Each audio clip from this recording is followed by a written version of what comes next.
Hello, sunshine. This is Shauna, also known as Creative Stitching Diva, and you are listening to Chronicles of a Crochet Diva podcast. Enjoy.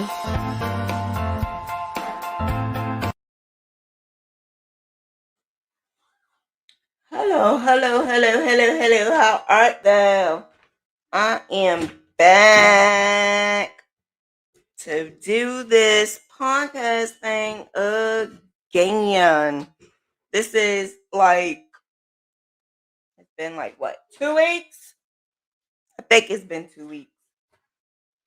It's been like 2 weeks. I've been like on a little hiatus. I think I did the Monday thing, but I didn't do this podcast for a minute, and I'm gonna tell you why shortly. But yeah, it's just been crazy lately. And being a mommy, trying to be an entrepreneur, trying to be that business boss and creative, and just trying to do a whole lot of things, it kind of like became so overwhelming that it started getting to me. But I'm gonna go into all of that in a few, and I'm gonna tell you what happened, and I'm gonna tell you how I solved it. I'm gonna tell you all of it because I believe we are family, and family needs to help each other. So just in case you go through something and you are not able to complete projects or complete a day without just basically doing absolutely nothing. I think out of the days that I was on my little hiatus, I spent at least 2 days just laying in the bed staring in the ceiling. Like real talk. Real talk. And I think that is, in my opinion, I don't think that we should be doing that. I think that is a sign of weakness for me. Um, yeah, I think it's a sign of weakness. It's not, but in my crazy head, I think it's a sign of weakness. And I needed to find a way to not be weak, to be strong and pick myself up and make it do what it do. So we're gonna talk about it. We're gonna talk about it, and we're gonna make these things happen. But before I go into the crojo stuff, um, so what had happened was uh last week we had the East. I forgot they do this thing at the same exact time. Sorry. At the same exact time I have my podcast, they do a robocall in my son's district. But anyway, like last week we had a storm, and we knew it was in Louisiana, but us on the East Coast knew that we was just gonna get the little waterfalls that we usually get after everybody else get hit real bad. So when Florida get hit real bad and the Caribbeans get hit real bad, the South get hit real bad, the Northerners are hit with like the aftermath. So that's what we thought. We thought we were going to be hit with the aftermath. What hit us was way more than an aftermath. It became evident during the storm, not even beforehand, because they kind of warned us, but not warned us. Yeah. Like I was getting messages about floods. And then the same time I'm getting messages about a tornado. So it was like one alert for floods, one alert for tornadoes, and I'm thinking the tornado is going to cause a flood. But then I'm looking at it and the flood is coming from a hurricane. So the hurricane and the tornado together. Yeah, and that happened that day, that night. And I'm so nonchalant because I'm a Jersey girl. We don't really have weather like that.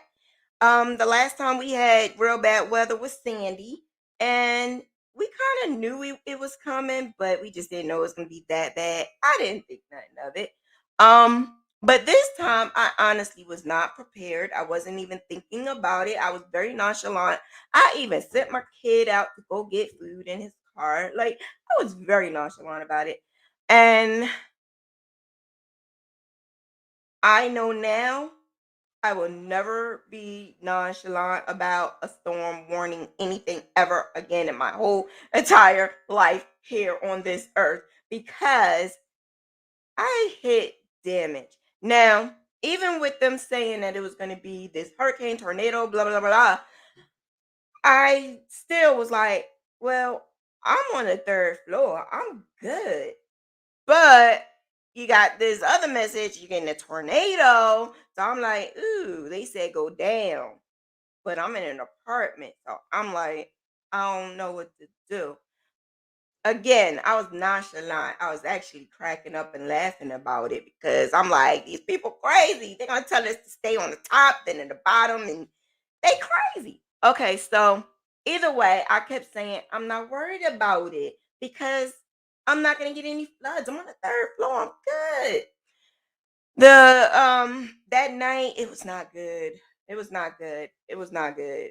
It was not good at all. Um that night it rained in my bedroom. And not only was it raining in my bedroom, like it was like steady pouring of rain. And I had to change the bowls and pots and pans. Like I tried to use as much stuff as possible, buckets, the little bathroom garbage can, as much things just to hold the water because it was becoming steady. And it got to the point where I was like, oh, please, like I was going to sleep and I kept saying, please, please, please, please. I don't want to have to change it. I don't want to like this is literally like what I'm going through. I don't want to change it no more. I don't want to change it no more because I changed it. By the time I got ready to go to bed, I had to change it like 5 times. And by the time I went to bed, it was like 11, 12 at night. I had to change the bucket, bowls, and pot around like 5 to 8 times. I was I didn't want to do it no more. I said, okay, I'm gonna go to sleep, but I'm gonna set my alarm just in case I have to get up in the middle of the night because I didn't want the bowls and pots to overflow. And they said it wasn't gonna stop anytime soon.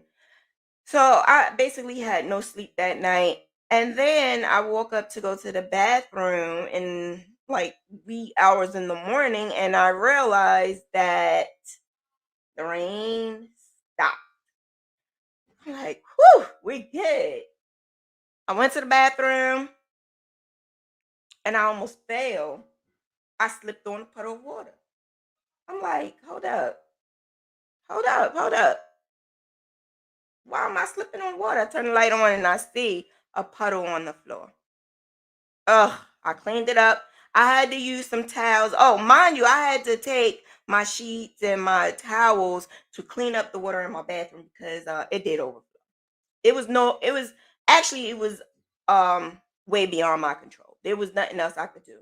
Whether I was standing next to it trying to empty it just was way beyond my control. So I just started putting towels and sheets up against the wall. All right. So the living room where I'm at now, this is where I keep my yarn, my projects. On this side over here, I have a little thing here where I put my printer and paper and everything, right? I'm like I have a little setup here. Well, the puddle was here. It was like right here in the middle of the floor. I cleaned it up. I'm good. I'm fine. I go to the bathroom to turn the light on, and I heard zzz, zzz, zzz. I'm like, what is that? Light going on and off, on and off. I'm like, ooh, okay, let me turn it off because that just means that I gotta change the light bulb. Went to the bathroom, went back to bed. I went to bed, woke up in the morning, and I'm slipping again on water. Then I go in the bathroom. In the bathroom, between the living room and the bathroom, is a little hallway, and seeing water there. I turn the light on. That zzz, zzz, what is going on? So I find out that the situation was way serious, like way more than I actually thought. I honestly didn't realize the seriousness until like 2 days later because the water that came when it rained on my roof. I'm on the third floor, I'm on the top floor, the roof is right over my head. The water that's right on my roof um seeped down into my apartment, so it's in the ceilings and it started getting into the walls and dripping down. And not only was it dripping down on the floor, it was dripping in my light fixtures. It was dripping in the electrical areas. So now we got like a situation. I'm just gonna say I started getting really depressed, overwhelmed because I found out that all the clothes in my closet, because I found out there was a leak in the closet.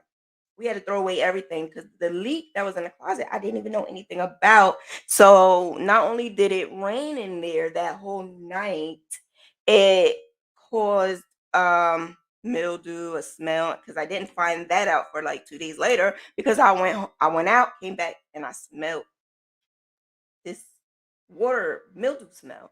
And I'm looking all around. You know how you clean up everything, but you still smell this stuff? I still smell it to this day. This is how serious this is. Still smell that smell, but when I open up the closet, I realize, oh, I gotta throw away this. I gotta throw it away. So I had to throw away all my winter clothes, all my son's winter clothes, coats, shoes, boots.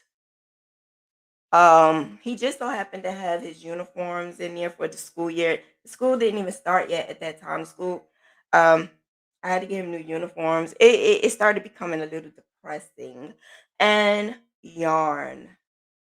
I lost 2 bins and a bag of yarn. I thought it was one bin, but I had to throw away the other bin because I realized that water seeped into that too. And to be honest with you, I'm still not finished looking in my apartment because the water that was on the roof stayed there for days because it was just dripping and dripping and dripping. There was nowhere else for it to go but in my apartment.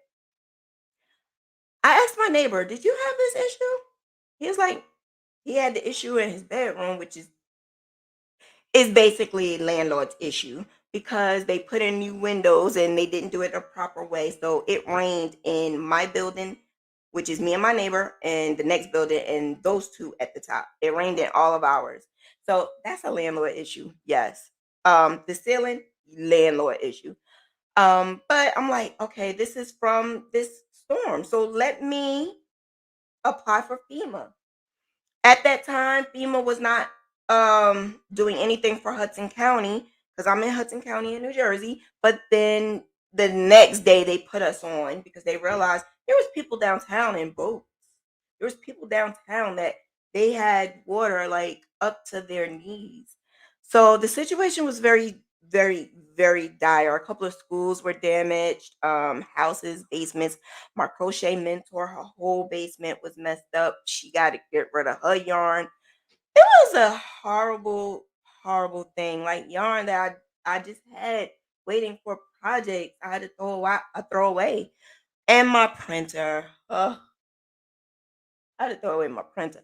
But anyway, I'm saying all of this to say, in the middle of that happening, I'm in the middle of 3 projects. And it became to the point where I was like, I'm so overwhelmed. I can't do it. So I don't know if I want to say I lost my projo, but let me tell you, I really didn't want to pick up yarn and a hook because I felt like, well, dang, I feel defeated because it took me a long time to get where I'm at. It took me a long time. It took me, not only was it a long time, a lot of heartache and misery. I went through a hard, hard life.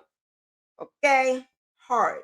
Like my skin is so thick from the hard life that I lived. So the fact that I'm like, now my life is getting better and things are great and my business is booming, I don't have to worry about too much anything. And then, this happened. It set me back. It set me back a lot. But not only that, I'm also going through the fact that my son is going back to school. I have an autoimmune disorder. My son has to go to in-person school. I am very overwhelmed. Those kids, because I'm a parent advocate for not just my kids, but all kids in Jersey City. And listening to the parents and listening to the kids, it was so heartbreaking to hear kids say, I'm scared. I don't want to get my mom sick, or I don't want to get my baby sister sick, or my baby brother sick because my baby brother have Down syndrome, or my mom have a heart problem. Like, I was listening to this and I'm taking on um their heartache and their pain. So it was a lot. There was a lot for me. But thank God I learned a lot in the last 3 years that can get me through. I'm still human, I'm still learning, but I was able to use those steps to get me through. And because I use the steps that I always use and the steps I'm going to tell you how to do, um, I kind of made myself a cushion. And not only did I make myself a cushion, I made it so that um, I can be human and make mistakes or have life changing altercations or emergencies and still be able to have my business. So that's the things that I went through in the past 2 weeks, maybe three. And that's why I couldn't do this. Because my priority was fixing the household. My priority was making sure that the ceiling doesn't fall on us. My priority was the kids. Our beds are damaged. We have no beds. Okay. Okay. That's how serious this is. I couldn't see myself being on here, being all cheerful when I had to worry about this kid gotta go to school and where he's sleeping. So those are the things I was going through. So I can identify when others tell me they're going through so much they can't even think about doing their crochet projects. But what happens if you're in the middle of a crochet project? If you're in the middle of a crochet project and it's a commissioned one and you have a deadline, what are you gonna do?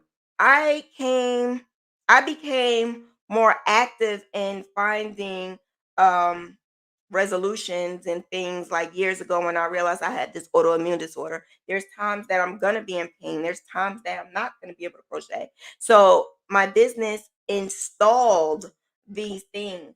But the one thing I did look at online and I looked all over. This was years ago.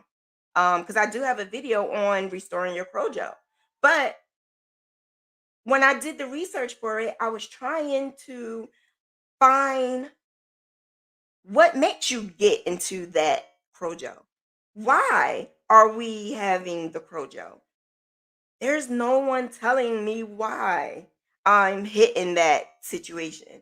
And in order for us to fix it, we need to identify what it is and how we got to it so that it doesn't happen over and over and over again. Now, don't get me wrong, you're going to have Crojo every now and then because it could be a million and one things on why.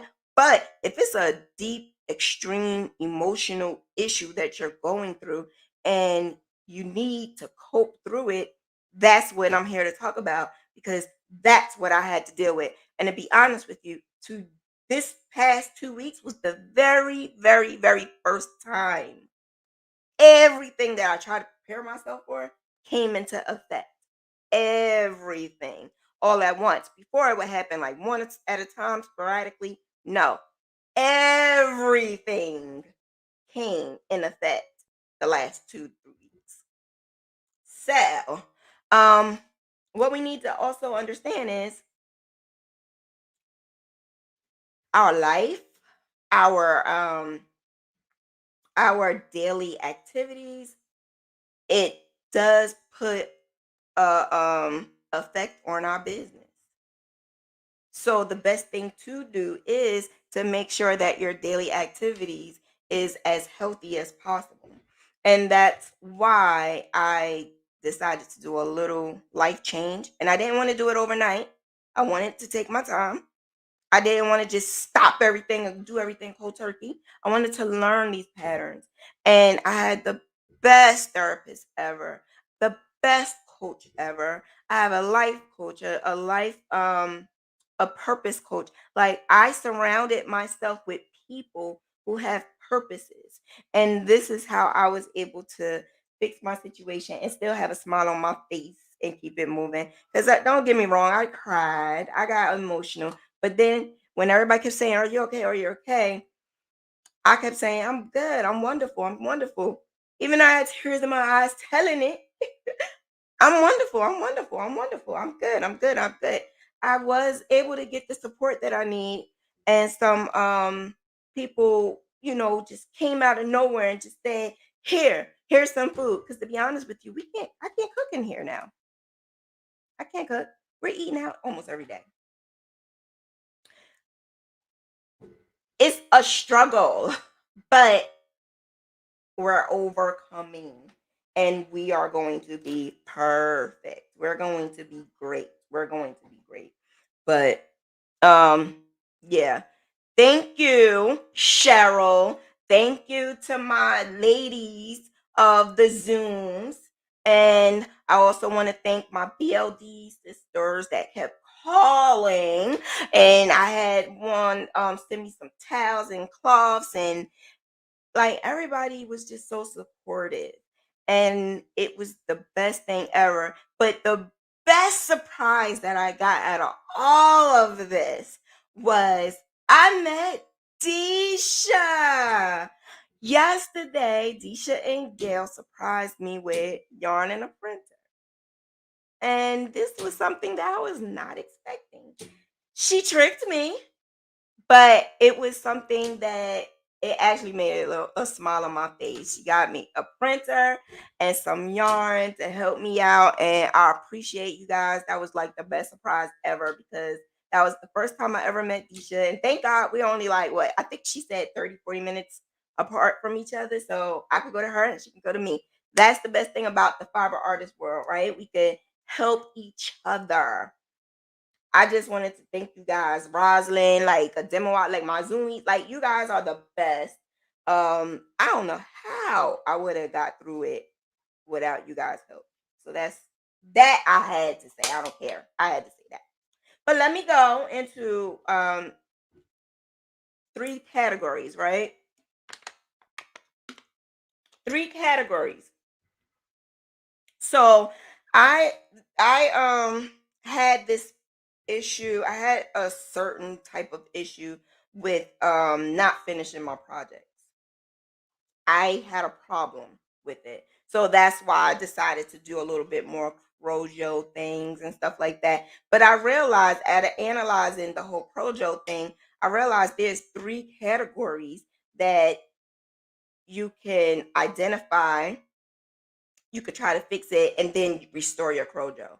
And once I started looking more and more and more into it, I realized if I can put these motions into order, I will be okay. I will be okay. And so the three categories, I'm identifying why you have Crojo. It could be something as simple as this is getting boring. It could be something as simple as um I can't get this project. Like it's just not clicking. I don't understand the pattern. The pattern not may not be written right, or you just have so much on your mind that you can't focus on it. These are the things that causes little tiny crojos, right? Little tiny. But the extreme crojo can be a little bit more than that. You gotta be facing homelessness. You could be not able to feed your family. It could be a health problem, death in the family. It could be things like as serious as that can cause a crojo because your mind is focused on how am I gonna deal with this emotional and health issues. My kid, my family, my mom, my dad, my friends. How are you gonna deal with that? So that's number one out of the category. Number two out of the category is how are we going to resolve that? How are we going to resolve these emotional hiccups, grief, financial heartache, stuff like that? How can we fix that? How can we make things better? and so that we don't have to keep going through this. And the third category is those hacks, the Crojo hacks on how we can change it. And this is for more so for the little tiny Crojo issues. And so I'm going to start off with identifying. We need to identify why. I identified my issue. My issue was I had so much coming at me all at once. My son going to school, the parent advocate program that I'm in, and I'm like, why did I do this? And my business. I had and with my business has 9 categories. So I'm not just doing the YouTube, I'm not just doing crocheting, I'm doing 9 different things to keep money in the bank. And the 9 different things that I had to go through, I had to make sure they were all good, and that became overwhelming. How the hell am I going to worry about all 9 things and I got water coming from the ceiling? It was very hard, and it got to the point where I was cussing and yelling and throwing stuff. But I had to sit back and thank goodness I took those classes. So the one thing that we need to understand is um, to identify when you have no clarity of something, right? No clarity, no understanding of why you're going through this. It could be just a life altering situation and your body's just going through something. COVID, pandemic. Your body is going through something. We may not know it, but our body is going through something. We're not the same people we were last year or the year before that. We're not. I had to identify that. And I didn't identify it by myself. Ademawa, my good girl, my Zumi, she helped me with that.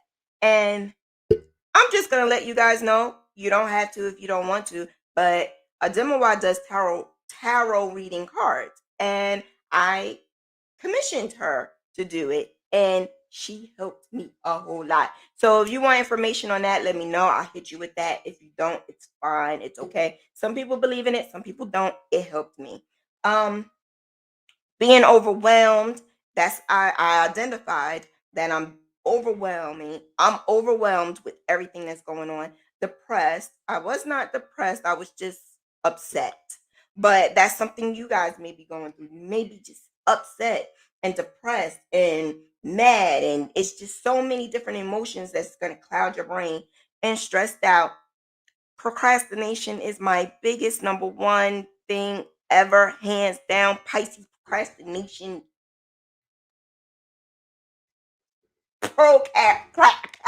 Yes, that is it. Procrastination is my hugest issue. But let me tell you something. No more. I have to do a video on that all by itself. How to overcome procrastination. But the life hacks that I do, the business coach, the life coach, the therapist, the activities that they gave me to do helped me overcome these identifying identifiers. They helped me. So because they helped me, I was able to push through some of this pain. Um, your motivation is key to everything. So this is a little bit deeper than just Crojo, right? And this is like a more in-depth understanding on why we may have that Crojo, or why we may have a hesitation in our business. And that's what causes us to not want to crochet or not want to complete a project that we're being commissioned for. Um, Let me tell you this little thing that I had. I'm always doing research. Key, key to your business is research. I was watching this webinar, and this webinar, I can't remember the name. And I'm gonna be honest with you, I don't have those notes that I always have. Remember, I always had stacks and stacks of notes, and I always go through my notes to figure out what I'm gonna do for you guys. Yeah, well, it got wet. My journals got wet. My inventory got wet. Yeah, it got wet. I don't have it anymore. So I feel like I'm starting all over again. That's how I feel like. It's very, very, very overwhelming. But it's okay because I'm gonna get through it. But during this webinar, I remember the guy saying, you know how little tiny bugs are? An ant, for instance, right? If you see an ant, the ant is just walking and minding its business. The ant is not worried about you stepping on it, even though we could just step on it and it could die. It's not worried about it. It's not worried about dying. It's worried about doing the work that it was born to do, right? So it doesn't worry about anything. It just walks around and it goes with its other family members and just walk around and do what it needs to do. Us, we don't just walk around. We have headlights on. We have a brain where we can have more knowledge. We learn, we expand. So, because of all of this that is embedded in our brain, we remember things. We remember heartache. We remember when we was depressed. We remember that if I cross the street, somebody might get hit by a car. We know these things. Whereas the ant has this little tiny, tiny, tiny brain. It doesn't know that. It doesn't remember that. It doesn't even be bothered with none of that. So he was saying this because we walk with caution at times. We move with caution at times. And at times the caution puts us in a like a rut. No motivation, no nothing, because we keep remembering these bad things that keep happening over and over and over and over again. Me, I had chemo. If I do certain things or eat certain foods, it remind me of what happened back then. Whereas this ant, I envy it. It doesn't have to worry about that.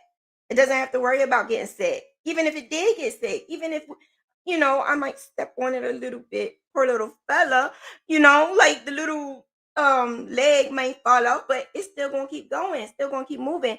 And we have the ability to keep doing it, to keep moving and keep moving and keep moving, even though we may have a leg injury, a brain injury. We can't use our hands anymore, our feet anymore, but we keep that trauma build up in us, whereas the ant just gonna keep going no matter what. You ever saw that roach? You ever saw a cockroach? You trying to kill it and it's still going? It doesn't have the brain that we had. Like we stop from trauma. We stop. And that's our issue. We need to learn how to move around these obstacles and work through them. I did not do that in the past. I will go around it or try to forget it and knowing that it's going to come back up again. We have to work through those, and that can help with your business. Let's resolve it, right? This is part 2 of the category. We're going to resolve this. Even though we remember this trauma, we remember all of this. So if I'm crocheting my project and I notice that something happened and now I'm like, I can't finish this project because my mind is focused on this certain thing that happened. Well, what can we do to move on? So this is part 2. So to move on, and what I learned was to seek help. A lot of times we don't want to tell our business. And I was that way. I didn't want to tell my business because sometimes instead of people listening or helping, they would kind of sort of give you that feedback that it's not necessarily going to help you. Sometimes people give you more information and overwhelm you. Or you may have a family member who is saying, don't do this, don't do that, don't do this, don't do that. And it's something that's not going to resonate your like resolve your issue. For instance, when I was going through this whole situation with my household and the water is dripping everywhere, I took pictures. And not only did I send it to FEMA, I sent it to my landlord, I sent it to family, I sent it to friends. and I posted on social media. Now, I didn't post all of them. I didn't post all of them. I posted some of them. But in the back of my mind, I'm thinking social media, I can get help with someone to try to help me, because as of right now, my landlord is fighting with the rental insurance. The rental insurance is saying you're not going to get anything because it's the landlord issue, and the landlord is saying it's Mother Nature issue. So I posted to get help. What should I do? Do you know anyone I can call? And I look at social media as, I develop friends and family with you guys, fiber artists and other people that I came in contact with, maybe not have met, but maybe you guys have a issue that I can maybe you guys had this issue before and you can help me solve it. And then you hear your family member saying, don't do this. Don't put that out there. That's nobody's business. You keep your stuff to yourself. And it puts you in a situation where you're like, damned if you do and damned if you don't. I'm trying to get help. I'm trying to do this. And then you get the contradiction of, well, you need to see if somebody had this and you need to see if somebody can help you with this. But then you have that same person telling you, well, don't post this. Don't do that.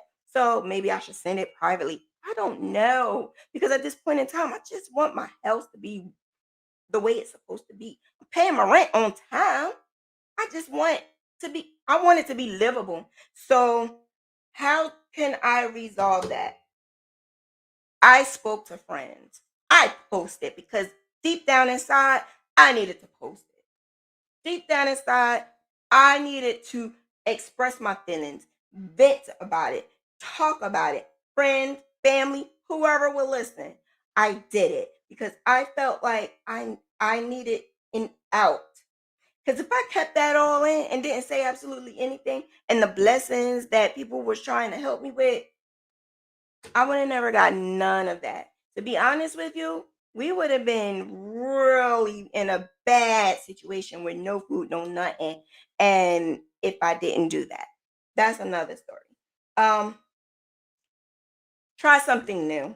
So I did decide, instead of staying home and instead of worrying about this mess, I decided to take the little boy and we went to a hotel. One day. That's it. Just one day. And that was only because someone said, I'm going to pay for you and your son. Go to a hotel with a pool and just relax. Try something new. Try something different. Get out of that environment. Get out of that situation to put your mind at ease. How else are you going to have a clearer mind and resolve this situation if you are literally stuck there in the middle of it? Let's relax and let's put ourselves in a calmer situation and figure it out. So that was another resolution that was given to me by my awesome coach. Check into a hotel or a motel by yourself, which is that, and it may not just be with your child, it could be by yourself. It could be with a friend, it could be with a family member. Anything to get you outside of that situation. And even if I didn't have this situation, going to a hotel in a different environment is nothing wrong with that. Just getting out of that same routine can help us be a little bit more motivated. Um, Try. So it's this 5% rule that one of my coaches told me about. And I told her that I can't get out of bed because I go to sleep real late. And when it's time to wake up, I hit snooze like 10,000 times. She told me, I need you to do this. When you wake up, you open your eyes. When your alarm go off, count to 5. 1, 2, 3, 4, 5. And get your ass up. That's exactly how she said it. Get your ass up. I'm like, that ain't gonna work. If that alarm clock ain't gonna get me up, how me counting to 5 gonna get me up? I think the psychological situation of what she was explaining to me worked because it got me up. The more times I was doing it, the more times I did not just lay in that bed. We don't realize that our mind is so powerful and it's repetition, right? So if we keep doing the same thing over and over and over and over, it's going to keep happening. We need to change something. When you sit in that bed, when you first wake up, your mind processes everything. It takes about 5 seconds to process that. It takes about 5 seconds to realize, oh, my body hurts. Oh, I'm cold. Oh, this is Monday. No, it's Tuesday. No, it's Thursday. I don't know what day it is. It takes about 5 seconds for you to process that. Don't even process nothing. One, two, three, 4, 5. Get your ass up. And it will work. You may have to try it for days and days and days at a time, but do it. It may help you out. If it don't, I'm sorry. You just harder than I thought. I don't know. But it did help me a whole lot. I could do that and be in pain and still be able to get up. So you should be able to. Learn, educate, research, do something, read audiobooks, educate your mind, stimulate your mind. I remember back in the day, my late uncle, and I always remember this. I will never forget this. I complained. He always asked, because he's big education person, huge. He even has a school with his name on it in Jersey City. So he asked me, how was school? How are you doing? And I think I was in 6th grade or something like that. How are you doing in 6th grade? I hate it. I hate the teacher. He don't do nothing. He don't teach us anything. We don't do nothing. We just play around all day long and da da da da. And he's like, well, did you learn anything? And I'm like, yep, I sure did. I learned how to do those fold up things that you go like this, the paper things, the paper origami. I learned how to do that. He said, you know what? That's good. You learned something, and you want to know what you can do with that. How about you make a duck or a better airplane or something like that? So basically, he just that little insert that he told me, it kind of made me think, well, dang, he's right. It may not be something that we are paying for in school, but we are learning something daily. Every single day we're learning something. Every single day. It may not be something you want, it may not be something you think you need, but eventually down the line you may have needed it. So read. You may be reading about I like to do audiobooks and I like to read about true crimes and stuff like that. You don't understand. I learned how to defend myself. I was about to do it this morning, and those books helped me. It doesn't matter what you learn it because it helps. Anything you read, you listen to, other people talk, even if you think they just talking BS, something that they know may be something that you can know. Learn, educate. When I say I do research, I do a lot of research. Exercise and diet. So this is something that a lot of people just don't do. But in order to start getting a pattern of your life changing and to make it great, you need to exercise and diet. I'm a big girl, okay? But 2 years ago, 3 years ago, 3 years ago, 2 years ago, I was in the 300s. Okay, I was like 350 pounds 4 years ago. I have pictures to prove it. I have um a lot of pictures to prove it. I have a lot of people clothes to prove it. And I lost out of the when I turned 300, when I was 350 pounds, and right before the pandemic, I went all the way down to 240. So from 350 to 240. No surgery, no nothing. All on my own. Now, during the pandemic, I gained 25 pounds during the pandemic. And so, um, like I was mentioning earlier, it it made me feel some type of way. It made me feel like, why? I was able to do it then. Why I can't do it now? So here I am trying and trying and trying and trying. Why I can't do this? Why I can't do this? Why can't I do this exercise? This exercise is something that I used to do all the time, and I can't do this exercise.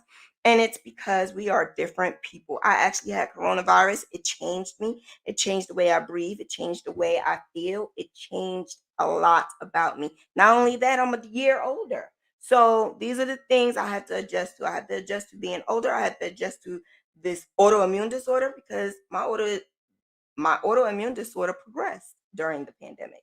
I wasn't seeing any doctors. I wasn't getting any medicine. So it started progressing. I have to now find a way to um kind of like overturn it now. So now we are in survival mode. How are we fixing this? How are we going to do this? How are we going to do that? And me doing my exercises back then before this pandemic, it made me so alert. I was able to get up on time, go to bed on time, go for my walk. I started doing a routine, working from 9 to 5, sometimes longer, cleaning, cooking, doing what I need to do for my kids, being a parent advocate, being in a social club. I'm also an Easter Star social club. I'm in a lot of things. I'm very active, and j- and being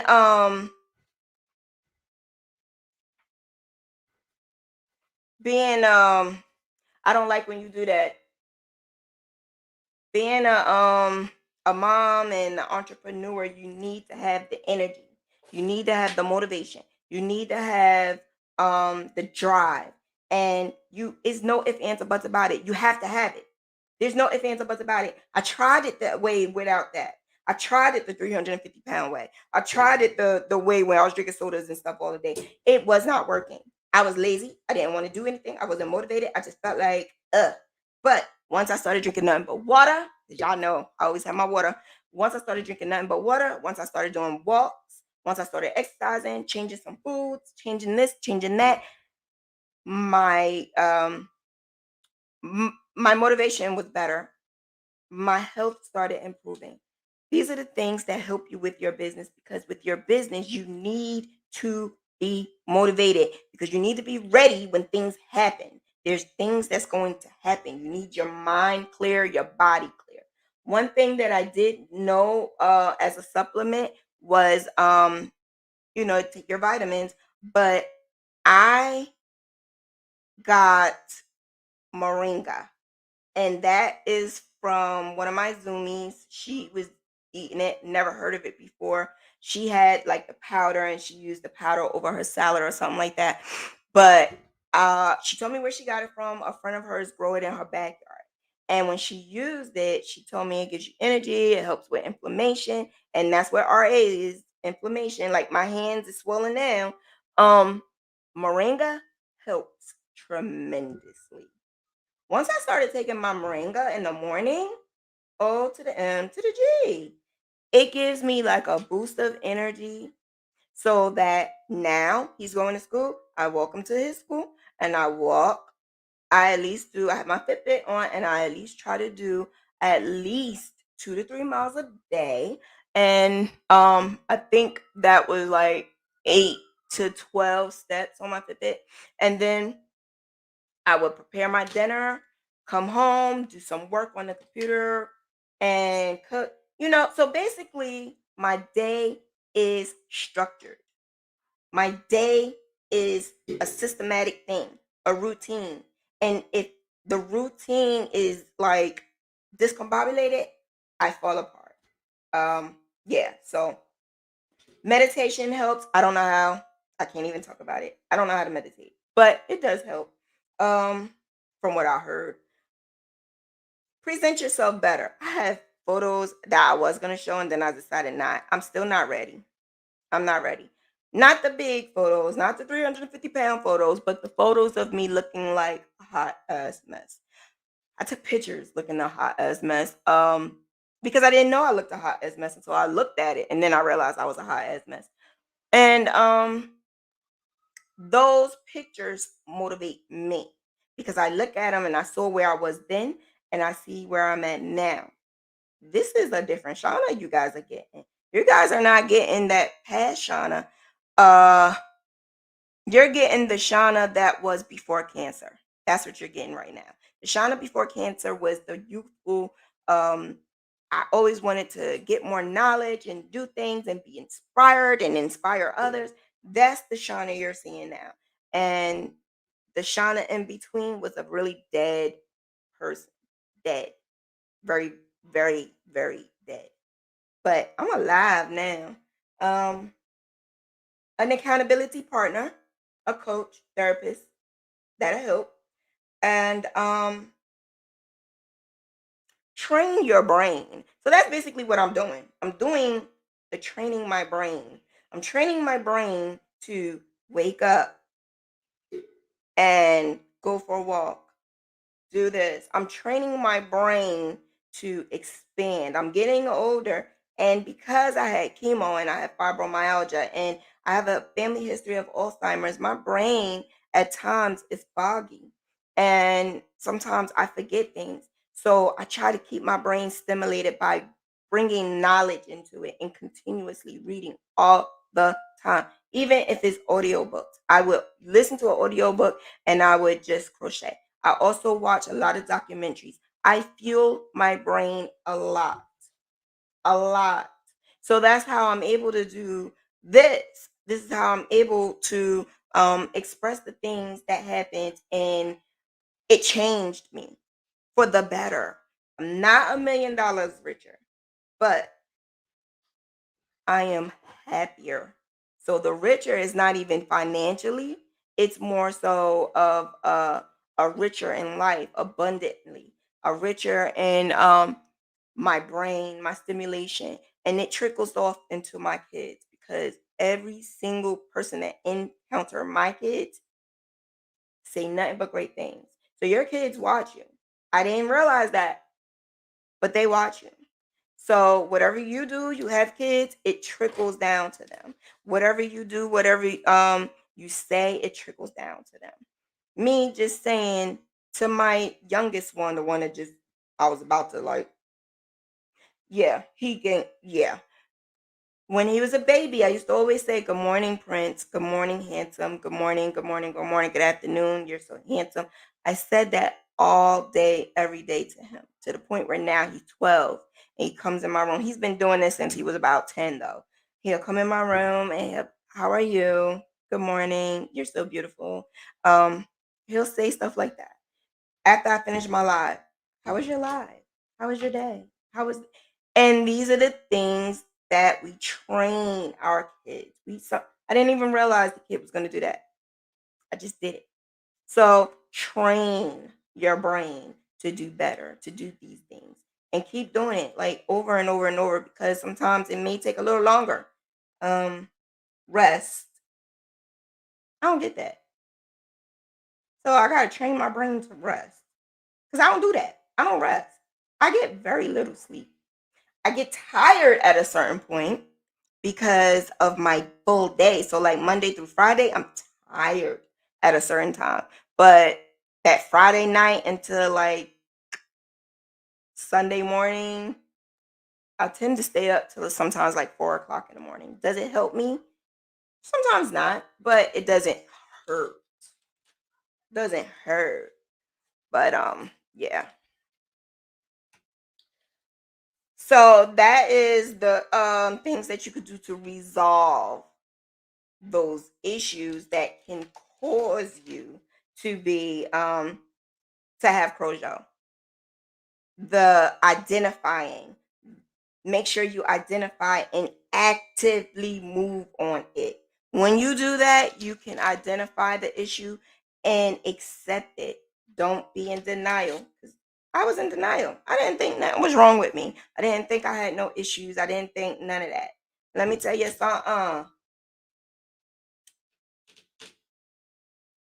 This is the podcast, and I promised that I was going to do this podcast and be as truthful as possible because I feel like whatever I say can translate into helping others. So, there were times, and there is going to still be times where I'm going to talk about things that has put a really strong impact in my life. And when I say I lived a hard life, I lived a hard. The past, I had a situation where I almost lost my kid. I almost lost my kids. Never have I ever used drugs or drank because I'm a social drinker, and even then I'm kind of like babysitter, drink like I'm not an indulger. I don't get drink to get drunk.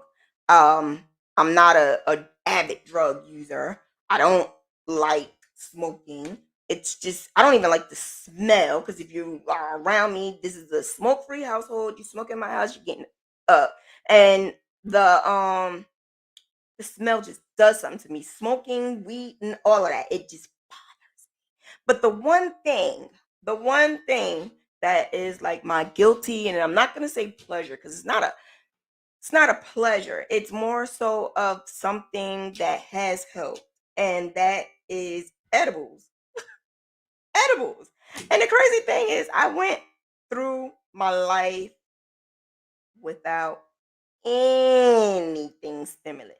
Anything. I never was interested in it. I had a family of addicts. So because the family of addicts, like my dad, he died of a heroin overdose. So I never ever wanted to get to that point.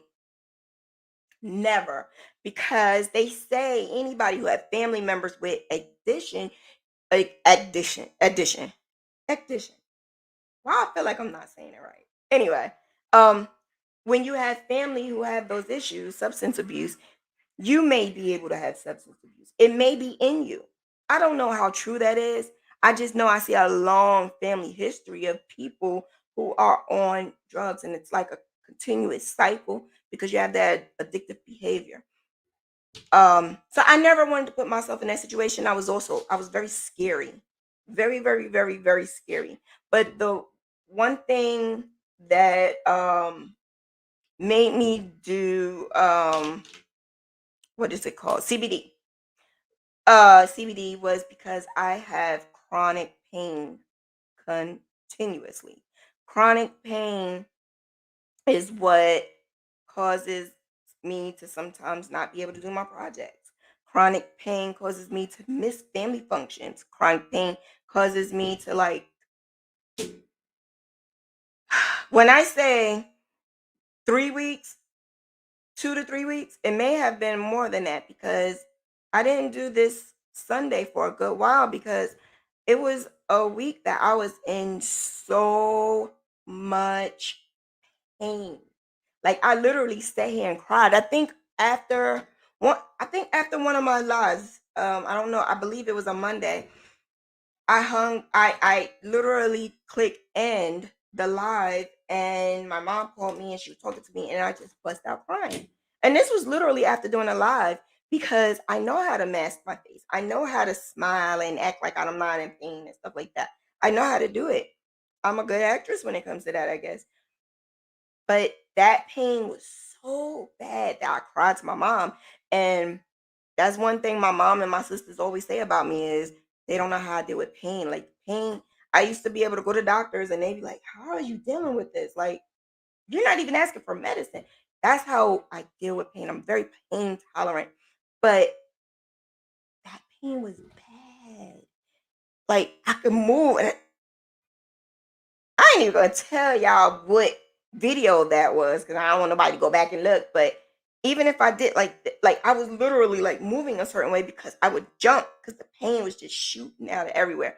So with all of this is going to go into the next step of the third category. But out of all of that I'm telling you that I go through, I had to set it up. I had to set my business up in a way where I have a cushion. So if I am going to take your money and make something and you have a deadline, I need to make sure I have this cushion. I need to make sure you and I have this conversation first. And in the beginning, I didn't understand that, and I started losing customers. That's very bad when it comes to your customers coming back. That's bad. I did lose customers that don't even speak to me anymore because they didn't like the fact that I missed their due date. And I promised myself I would never do that again. I promised myself that I need to set up these parameters to make sure that I do not put someone or myself into that situation again. So, the parameters that I set up first, uh, crochet Crojo hacks. So these are the things, like if I'm in the middle of a crochet project and I tend to stop and it's taking me way longer than I should. Um, for some apparent reason, when I'm doing a really simple grafting, really simple, maybe 3 colors, it takes me the longest. And I could do a simple grafting 100 by 150 by 150. I could do that in 2 days, 3 days tops. No, hands down, I could knock it out. But when I have so much on my mind and so many things going on, and if I'm in pain or whatever, it may take me a little longer. I found myself with one particular project that was only 150 by 150. I found myself working on this project for about a month. It was no excuses for me to work on that for a month. And there was no deadline for it, but it still was no excuses. And even though I have all these parameters and a place in my book for cushions, it was not no excuse. I could have did that, knocked it out, get it out the way. But instead, I was procrastinating, and then I was pushing it to the side and doing something else because I had to do my deadlines. So it was just no excuse. But it was a Crojo issue. It was a Crojo issue. So I would push it to the side. I don't know. I think I was getting bored with it. I think it was so plain and simple that it was like boring. So it was getting boring for me. So it was I was losing my crojo with it. I was losing my mojo, and I just couldn't keep doing it. So I just kept pushing it to the side, pushing it to the side. So it's okay. Put it down, put it in a corner, and then go back and get it after it's in after it's finished its time out. Once it's finished its time out, we good, right? um do something else besides crocheting. I found that did not work for me. It didn't. I always got to crochet. I always have to have something in my hand. Somebody told me, put the yarn down, put the hook down. I told her, step away, because you're gonna get hurt. You're gonna get hurt. You're gonna get stabbed. Don't tell me to put my hook down. Don't tell me to take my yarn down. And they realized they would never ever say that ever again. Don't say that to me because I just can't. I can't put it down. And maybe that project, but it's not crochet altogether. So since I've been crocheting, yes, I have had a point in my life where I didn't want to pick it up at all. But that was before the 3 years, though. That was when I was low in my life, like low, low, low, low, low. Oh wait, I didn't. Did I tell you? Yeah, I did tell y'all. Yeah, I was real low in my life with that situation. A lot of situations. I almost lost my kids, so I was real low. Yes, I put it down. Sometimes you have to do it. Put it down. Try something else besides crocheting. It may just work. Um, Learn a different craft. So I am just creative, creative, creative, creative. I learned how to do so many different things. And the best thing about my business is it's all related, but it's different crafts, which is the best thing ever. So when I don't feel like crocheting, I graph. When I don't feel like graphing, I start designing. If I don't feel like designing, I start editing. If I don't feel like editing, like I have so much to do that it doesn't cause me to be in a rut. So that is something that you could put yourself in, especially being an entrepreneur. And you need to have 7 ways of making money. The best thing to do is find a day where you can work on each one of your businesses. Find a day where you can work on maybe the analytic part, the SEO part, the financial part. Find a way to work on something else besides actually doing that project. Teach someone. I find that teaching someone puts my mind at ease because I feel like if I teach this person is gonna be like me, a little diva. So I love teaching my niece. Oh my God. She just called me the other day and she actually made me feel a little bit better because of all of this that I'm going through. She made me feel a little bit better. So I appreciate her and the love for crochet that I installed into her. I love it. um create a small project. So what I do is I have some plans coming up, right? I have more than 7 forms of income. I actually have 9, but you don't know about all of them yet. So I have these projects that I'm doing, like little tiny ones, and I have room to say, okay, I'm gonna put this down. Let me do this little project real quick. Um, Let me work on that and I'm good. My mind is not focused on one certain thing. My mind is focused on many different things and I learned how to manage it. Time management. It had to shift. So I'm still in the process of creating that video, but I lost my notes too. They got all wet and damaged. I I kept that. I still kept them. I just put them in a plastic bag. I want to see if I could salvage some of them, but they got wet because of this damn ceiling. I'm so hurt. I'm so sorry. I'm so hurt. I lost so much, y'all. I lost so much. Water is almost like fire damage. Buy specialty yarn. Oh, so listen, right? I learned about different types of yarn when I first started crocheting because I had the best crochet mentors ever, and my crochet mentors showed me about yarn. It's not just about going getting your red heart or going and getting your Michael's Joann's yarn. It's about the feel. It's about the look. It's about the texture. I love going in the store and filling out the new yarn and seeing if that's gonna work with the graph can because I graph can everything. If it's too thin, if it's too thick, like I try to find ways of looking at yarn and looking at it and say, I could make this with that, or I could do this with that. And I don't just do graph cans, I do other things. So I will go and I will buy specialty yarn and have my mind set on I could do this with that and I will put it away. So go out and get yourself some yarn. Don't do it online. Go there and fill it and do some squishies with it. That's how I was taught because I had the 2 best crochet mentors ever. Like my aunt took me to a warehouse. Lion Brand Warehouse is in, well, it was in Secaucus.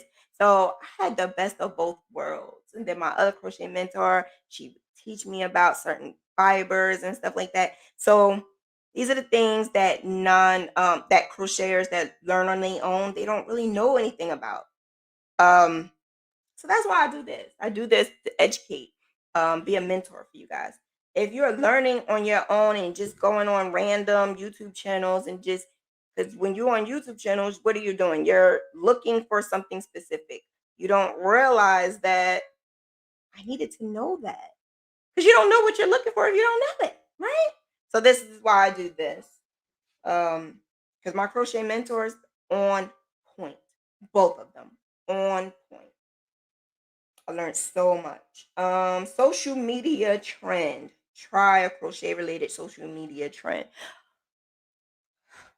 I don't do this, but you may do it. Doing a social media trend may help you, especially with like Instagram and not really Facebook, but Instagram and TikTok. When you do a trend, it may give you the inspiration because you want to be out there. You want to be viral, right? So because you want to be viral, you want to do that trend and you want to do it so you can get your views and stuff like that. So I know someone that I mentor currently. I told her to do that. Now I ain't gonna say it. Now she got like 5,000 people and she just did it this summer. I'm like, how the easy, huh?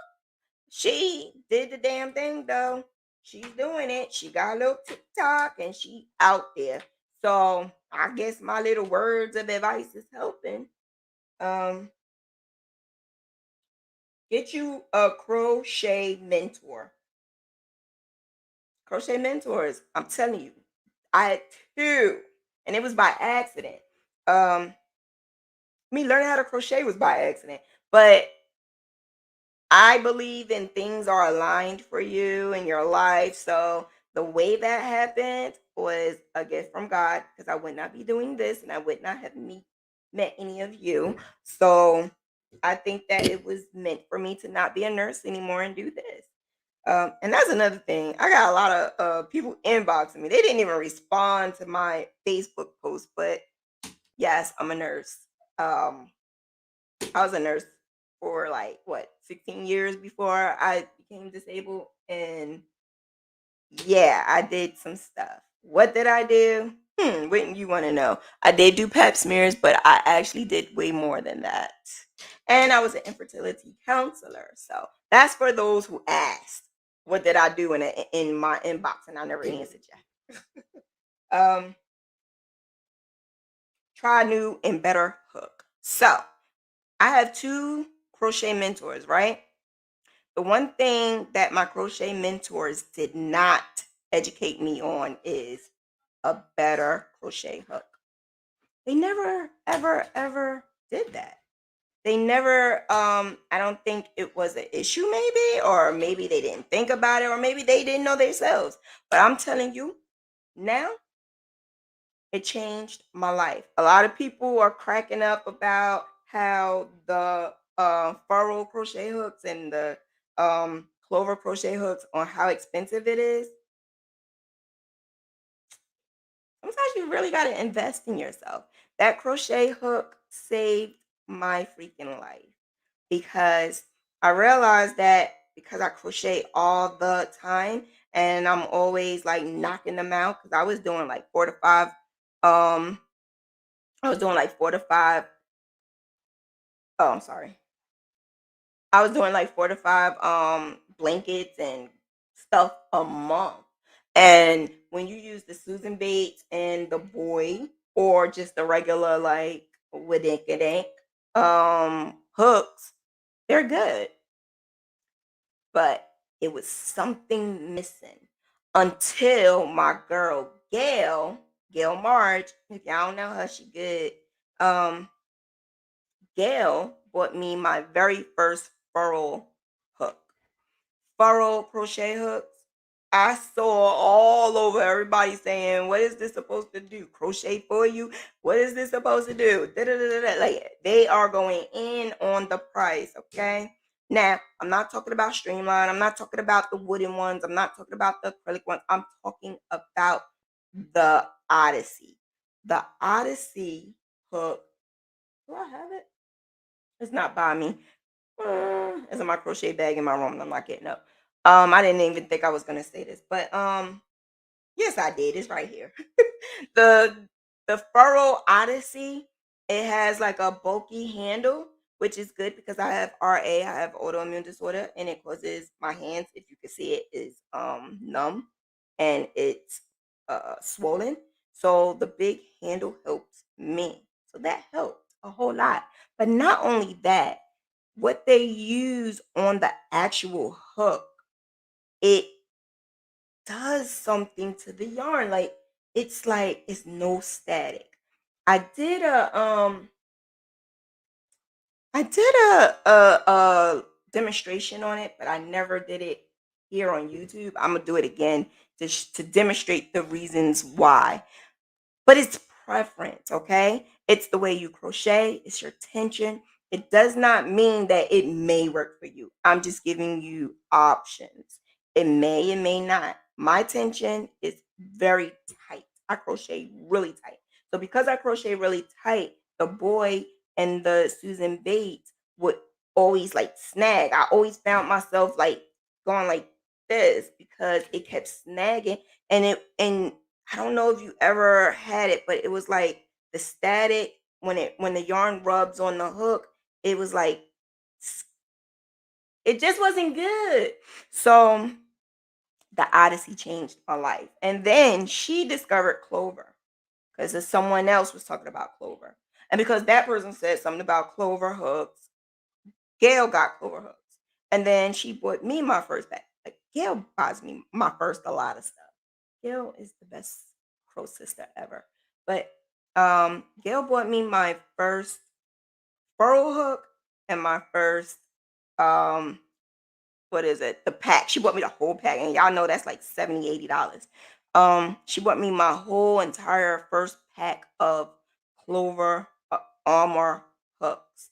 And when I used that first Clover Armor hook, I was sold. I was done. I actually like the Clover way better than Furrow. But if I ever had to choose between the if I ever had to put the Clover down and I'm not in reach for it, or sometimes I just like the Furrow better because it's cuter on pictures. I ain't gonna lie, I did that a lot of times. I would use it for pictures because it's cuter. But the Clover hooks, hand down. I have all of them. Not only do I have all of them, meaning from the tiniest one to the big, big, big one, I have that times three. Actually, the two packs of the regular size, I have two, and I have one whole set of the bigger ones because they come individual. They don't come in a pack. So I it's one hook that I bought like six of them. I think because I was making a whole lot of mess. But I tend to go overboard buying a whole lot of hooks because I keep them everywhere just in case. Like we lose hooks all the time. I remember when I first started, hooks used to be in my hair. It used to be in my bag. It used to be in my bra. Like when you get up the phone ring or something like that, you put your hook somewhere. It sometimes it be like I'm a big girl. I be in my crevices and stuff like hooks be everywhere, right? So the more I bought, I just was able to keep them in certain places. And the ones that I use all the time, I would buy one or two more individuals. So yeah, I had two packs, two whole packs, which I'm gonna buy me like two more. But I had like H, I, and J. I have like four sets of those, the individual ones. I just kept buying them. Like if I had a coupon for Joann's, I would just buy them individually. Or I had promotions on Amazon because I'm an Amazon promotional chick, right? Um I get promo codes. So if you need a promo code, shout out. Say, Shauna, do you have a promo on? And I'll see if I can hook that up for you and get you a link. But yeah, so I just bought a whole lot of them to keep them around. How does that help with the Crojo? Your hook does a lot for your hands and your project. Your project may not be flowing as good as you want. You may be doing a new stitch and it's not flowing as well as you need it to, and that hook may be the difference. You may have a hand injury, carpal tunnel syndrome, and just look into different types of hooks and see which one. Buy like one, don't buy a pack. Buy one and see if it works. Or ask a friend who may have it and see if you can use hers or his or whatever, and see if that works. It worked for me, and that's all I use now. Like all I use. Um, I think I'm ad libbing more because I was finished like 20 minutes ago, so I'm kind of like ad libbing. Um, the ask for help in your fiber community. So I said earlier, my madre tell me don't put stuff out there. I'm gonna tell you that helps. If you have any questions, if you're stressed out and you're going through something, I sometimes see posts of people actually saying no crochet related stuff, and they are actually saying, I went through this, my mom passed, um, or something that happened in their life, and they just wanted to vent. Sometimes you can't do that with family or friends because they may not process it a way that you may need. They may not process it the way that you need to be.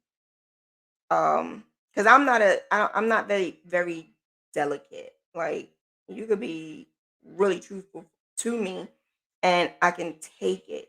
It's just how your delivery is. It's gonna get me mad. Not necessarily sensitive. It'll get me mad because it's like I'm coming to you for help. Um, but yeah, some groups don't allow you to do that, but some groups will. Some groups will like let it be an exception. Like with my group, I do let it be an exception. I have two, Graph Gan University and Graph Gans and the Restless. And some people do write just random things because we understand, we're going through a lot and we're a community and we stick together. And I developed a huge bond with the most amazing ladies. Okay. I speak to them almost every single day. Like, I've never met any of them except for Deisha and Gail, but I never met any of them a day in my life before. But the fact that I can talk to them more than I talk to my own family, it means a lot. And just last night, because on Saturdays I have Zoomies with we call each other Zoomies, but on Saturdays it's just us. We are like a family now, where we tell each other's secrets and vent. So when I was going through this whole situation, I was able to vent. But sometimes you never know. This is what happened yesterday. We were talking about something random, not even crochet related, and lo and behold, my occupation was able to help this person. So you never know that community that you're in, you may be able to get the help that you never thought you would get.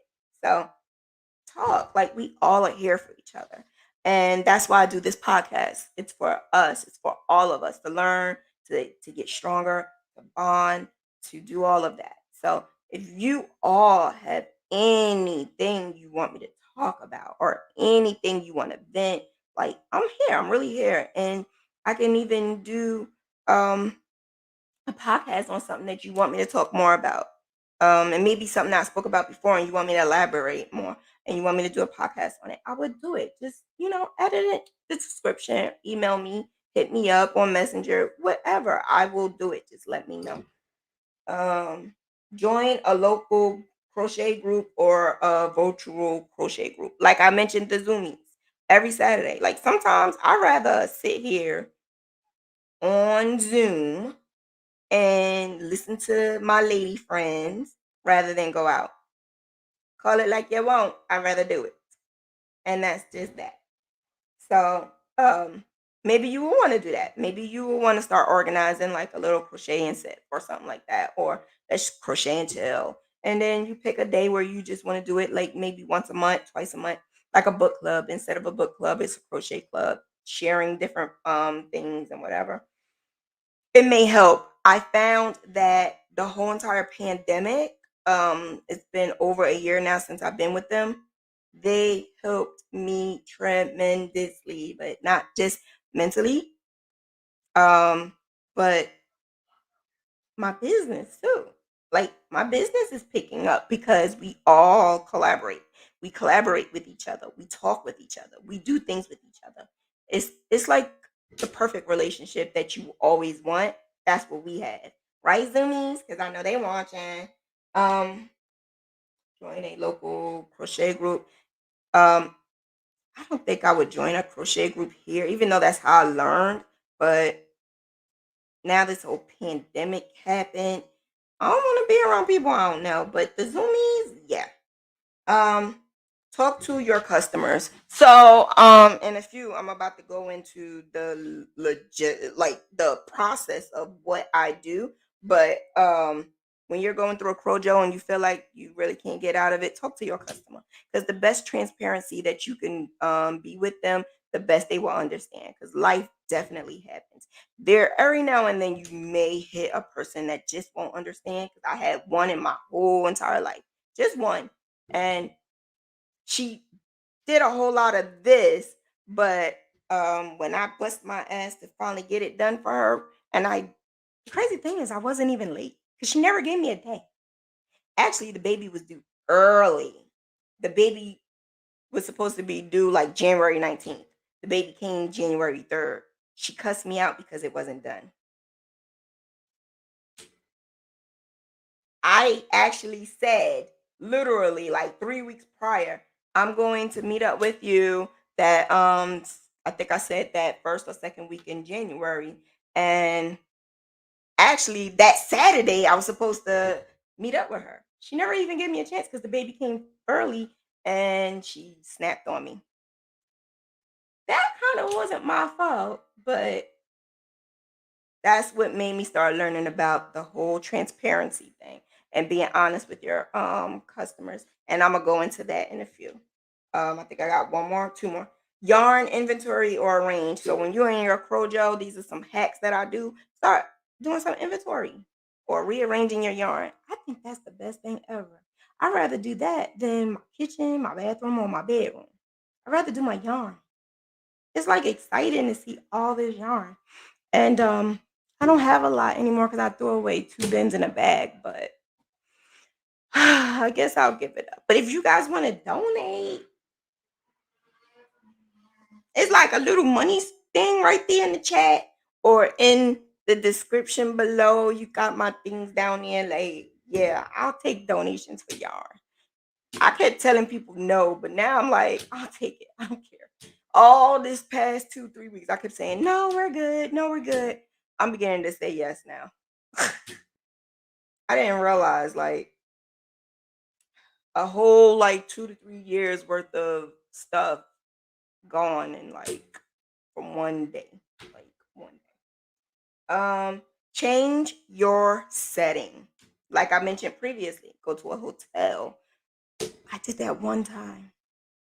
Just went by myself. Bought my crochet project. Best thing ever. Sometimes I be like, no, I don't want to go by myself. I'd rather go with somebody, but nobody will go with me. And I just needed solitude. I just needed a day to just figure things out and just sit and crochet. And I literally sat and watched movies all night long. I was only there for a couple of hours, to be honest with you. I did a whole night and I got there like around 6 o'clock and I left 11 o'clock. So it was a couple of hours, but it was the best time ever. I didn't even go anywhere outside. I think I brought food with me. So I didn't go nowhere outside. And no one knew where I was at. That's the best thing. I had my phone on, but no one knew where I was at. No one. I had to get a new notebook and everything, y'all. Like, y'all want to donate journals, notebooks, anything. Okay, so the next thing that I'm going to talk about is and this is like very minor. This is how I started my process. How I started my process of um my business so that I have this cushion. So when I get into a crochet or I have an emergency or things happen, I have this cushion. So the first and foremost, when I do my invoice. So we tend to like to use Cash App all the time. Don't get me wrong, I use Cash App, but I set it up to where I am able to do invoices. So if I send an invoice, it does at the bottom say you can send through Cash App, Zelle, whatever, whatever. But the invoice is sent because I don't want no issues. No. Um, so if they don't read it, not my problem. I always say, look at it. I never really have a conversation on the phone. Very seldom. I do have conversations sometimes face to face, but I always say text me. So white and black always saves your life. Anything on text, anything email, anything that you can read saves your life because I always can go back to it, write it in my journal. Oh, I need more. I need more project journals. They're wet and gone. I I'm sorry, this is all coming. I didn't realize that. Wow. The so yeah, write it down. Write it down in your journal or your notebook or whatever, and go back to where they wrote it at. They gonna I think I had yeah, I did. I think the only one that I was supposed to send it to was Selena, and I actually forgot. So if Selena is watching, I promise I'm gonna send it to you. Disha hooked me up with her little her Excel of the projects and the money and how much is this and quantity and description and all of that. It that actually helped me a whole lot. So if I didn't have that, I would be really screwed because I have the journal and I have that. So I would, but I really use the Excel for more of the money, the money. I try to keep all the money um on one log so I know how much is coming in and how much is going out. But dang, I lost all of that. Um, but yeah, just write it down. and make sure that you have everything right. And what I do is I will go back and I say, okay, so when I do my invoice, you're getting this, you're getting this on it, you're getting these colors, it's going to be due on this day. So I'm basically going over everything they ask. And before they pay, they can change it. If they don't change it, it's done. They can say maybe 2 or 3 days, maybe 2 or 3 weeks or so. They can make a change, or they can say it's not a boy, it's actually a girl. If I started, you better change that daggone name to something else. I don't know what to tell you, unless you're gonna pay me to start it over. But I will always make sure that I edit. I will edit. I will add it if I still have the time, and I will send it. And that's even if they paid or not paid. I will always still send that invoice because you have to have documentation. And I notice now, I never really did it in before. I always ask if you could just email that everything is okay. Email or text. Is this good? You good? Because even though they're paying for it, sometimes they don't really pay attention. They just be like, yeah, yeah, yeah, yeah, it's good, it's good. And they don't really pay attention. So you want them to make sure that they pay attention. Um, the other thing that I do to make the cushion for my projects just in case of emergencies is once I what I put in my invoice is 6 to 8 weeks. Now, it depends on what you're doing. So if you know you can make baby diaper, the diaper cover, and maybe the booties and a hat. You can make that in like what? I'm gonna say 5 days. Add 2 weeks to it just in case. Even if it's gonna be done before the 2 weeks. It'd look even better if you do that. You could say, okay, I'll have this to you by this date, but then you might have it done a week later. That would look good. But give yourself an extra 2 weeks. I do that because I need that cushion. I need to make sure that I'm good, they're good, because they may need it for a project. Not for a project. They may need it for a baby shower or a gift or something like that. So just make sure you cover all of your bases with that all the time. So my blanket, for like a baby, the twin is always 4 to 6 weeks. Actually, 6 to 8 weeks. 6 to 8 weeks. I think I put 4 to 6 weeks and 6 to 8 weeks, depending on the size. If it's a king, you're gonna wait like 5 months. I ain't gonna lie, you're gonna wait like 5 months. So what if they say, "Can you rush it?" I can, but I'm still gonna add that extra week or that extra 2 weeks. Um, Depending on what their rush is, I would just say, "No, I can't do it." I'm in a place now where I don't have to take their money. Before I used to take their money and then go crazy. I don't put myself in that situations at all. I don't take it. Someone just asked me the other day, and like I told y'all, I've been minimizing my custom orders. So I don't do 4 to 5 custom orders in a month anymore. I'm doing one, maybe two now, because I'm diverting most of my work towards other things. And custom orders is just not a priority for me anymore because it's just not. Most of my money is making outside of that. Whereas before that was like a bulk of all this money coming in. But I refuse to keep putting myself in a situation. Well, this was previously in the past before I decided to do this cushion. I was putting myself in a situation where I was going to be late or I was staying up all night long to complete projects to hit the deadline. I didn't miss the deadlines, but I would like put myself in a real tight position. And I don't want to keep doing that. And I'm very transparent with them. I'm very transparent. The best thing to do is to be a realist and transparent with your customers. They will appreciate you more. The more you tell them, because they have to understand you have hands, not machines. They have to understand that. They have to understand that you are a human. You have a life.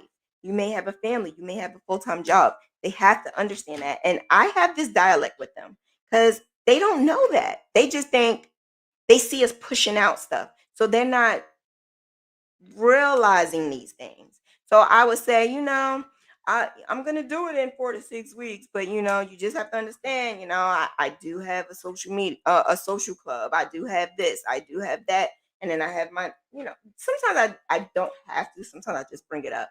I'm just letting you know, just to be on the safe side. You okay? All right. Yeah. So, doing that and having that due date, um, it's the best thing ever.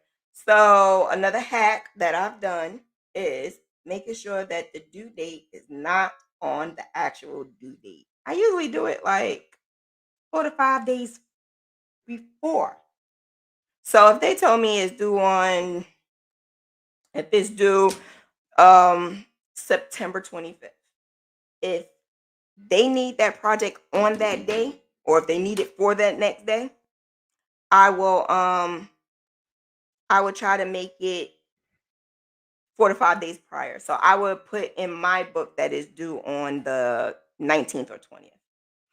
Doing that will help you tremendously. So when I was doing those 4 and 5 um, projects in a month, I found myself overwhelmed because some of them was due around the same exact time. So not only do I have the journal, but now I have the Excel spreadsheet, and I always look at them both, and I try to figure out, can I do this? Am I able to do it? But because even though she told me the 25th, I'm putting on here the 19th. So I have a little cushion, but I don't try I kind of try not to like stretch it a little, because in my mind I know for a fact I gave myself that 4 to 5 day, but sometimes I give myself maybe 2 days, or sometimes I give myself like 3 days. I don't know the actual day because I get so many orders I don't remember.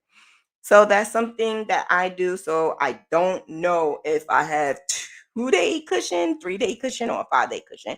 Just put your cushion, put that there, and install that into your business. Installing that into your business would be something that's repetitive and something that you won't ever forget, and your customers will understand it. The more and more they keep buying from you, they'll know, okay, I know I got 3 months, but I just want this. I want to put my order in now.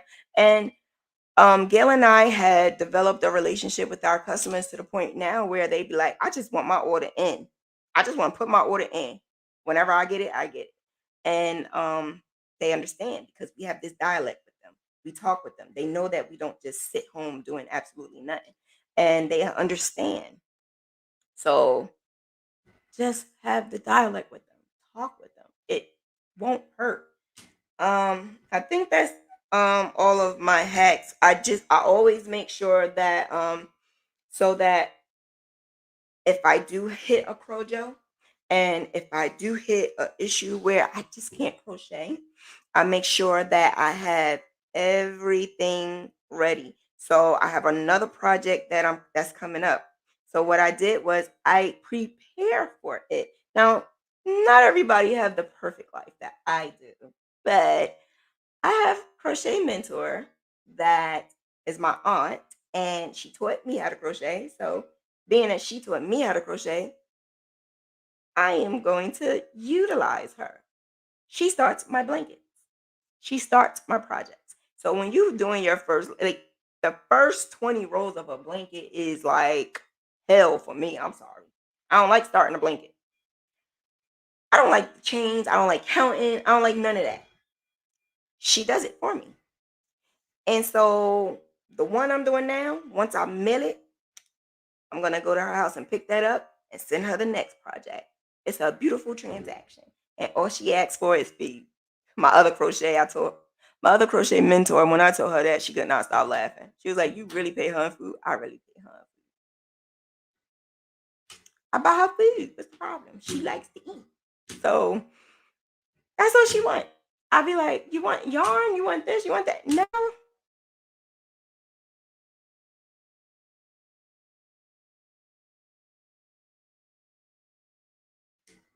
Uh I'm sorry. I actually did that. I'm sorry. I apologize. I apologize. I did that on purpose. I ain't do it on purpose. I did it by accident. Um, I accidentally took the Ethernet card out. But yeah, she's 83. She's not really doing anything. So if you have somebody who's not really doing too much, who knows how to crochet, who can start your blanket, start your project, all I need you to do is start my chain. Start my chains, do a couple of rows, and I'll go pick it up and then I'll continue it. So she usually starts it until it's time to do the graph part. So if I usually try to put borders on mine.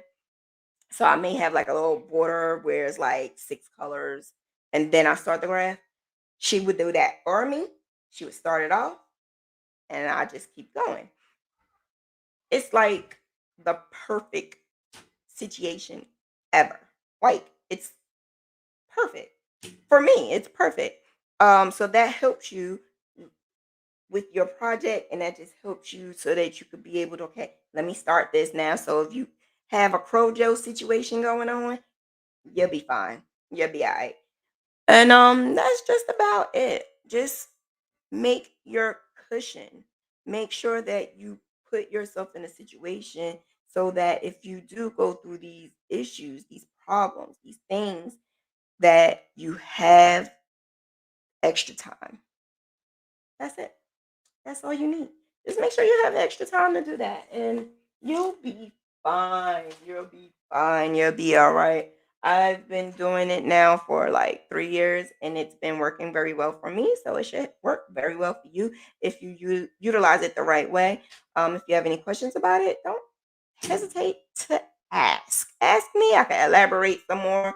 I'm actually going to take that last part and make it into like a little like 10-15 minute video on my a recorded video.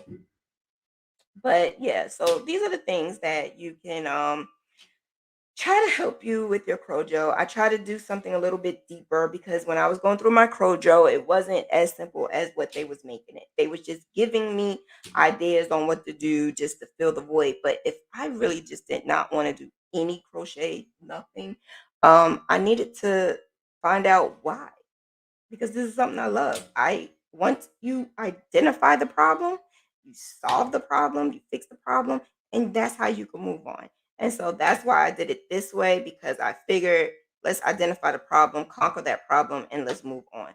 And no one was saying that. No one was asked, no one was talking about the why. And you're going to keep going through that if you don't know the why. Now, I'm talking about extreme situations, not the little situations, extreme situations. And that's what I went through. I went through an extreme situation with losing a lot of my stuff in this hurricane flood type of thing that happened here last week.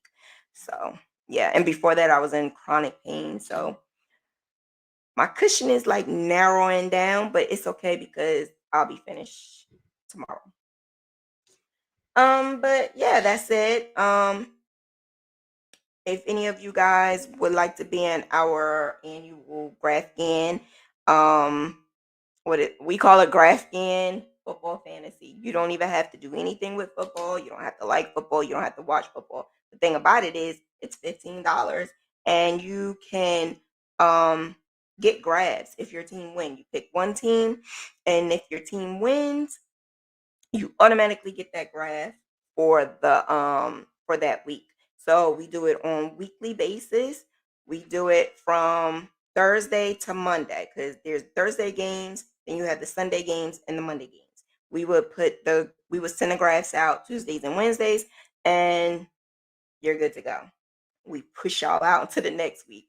Uh, Many of the people who do it, they don't even know anything about football at all. It's just a matter of just receiving grabs. You don't even know you're going to receive it. So when you receive it, you be like, oh, yeah, my team won. But it's just a great thing where, you can get grabs. And for $15, you might be able to get two, maybe two grabs. So if your team wins 10, 15 times, you're going to win 10, 15 times. Plus, we're going to have other things in between. So it's way more than just the graphs. We're going to be doing random picks where we're going to be giving away gift cards and like some other stuff. So if you want to do that, hit me up. I'll send you the link so you can sign up and keep it moving. If you are a Diva Squad member, which is you're signed up here, if you click join, you're gonna learn how to make graphs, or you can be a crochet mentor. Like I could be your crochet mentor. It's all up to you. You could join and subscribe, and hey, be a crochet mentor. A crochet. What is it? I don't even know anymore. I don't know what I'm saying. I think I'm just rambling. But yeah, you guys have a good night, and I will talk to you tomorrow for Mentor Monday, and you will see me there because I'm